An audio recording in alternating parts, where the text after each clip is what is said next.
রথের আগে 136 বছর পর নতুন রথে মদনমোহন ট্রায়াল রান কোচবিহারে। দীর্ঘ 136 বছর পর কোচবিহারের মদনমোহন মন্দিরের জন্য তৈরি হলো নতুন রথ। মঙ্গলবার এক বিশেষ পুজোর মাধ্যমে নতুন রথটিকে ট্রায়াল রানে আনা হয় গুঞ্জবাড়ি ডাঙ্গোরাই মন্দির থেকে মদনমোহন মন্দির পর্যন্ত।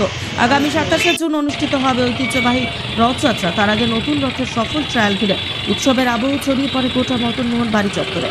জানা গেছে বিগত বছর পুরনো রথের চাকা ও কাঠামোতে বেশ কিছু সমস্যা সৃষ্টি হয়, তাই এবছর সম্পূর্ণ নতুন রথ নির্মাণের সিদ্ধান্ত নেয় মন্দির কর্তৃপক্ষ। গত 16 মার্চ থেকে শুরু হয়েছিল রথ নির্মাণের কাজ।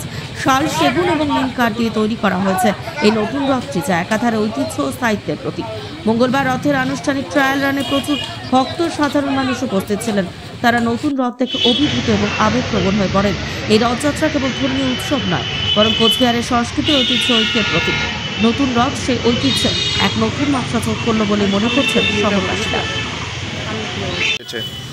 বিষয় হচ্ছে আমাদের যে পুরনো রথ, সেটি অনেক দিনের যেহেতু সেটি নষ্টর দিকে, যার জন্য নতুন রথ তৈরি করা হয়েছে এবং এখানে সকলের সহযোগিতা মাননীয়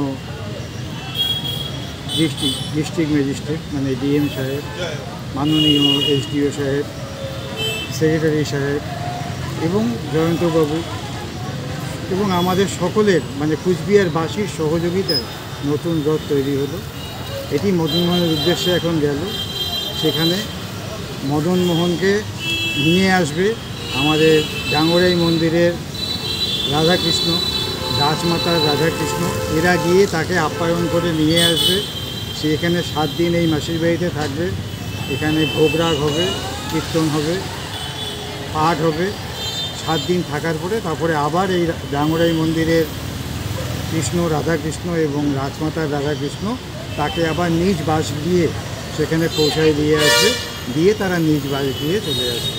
আজকে কি হলো? আজকে রথটার পূজা হলো, নতুন রথ, নবনির্মিত রথ, তার পূজা হলো।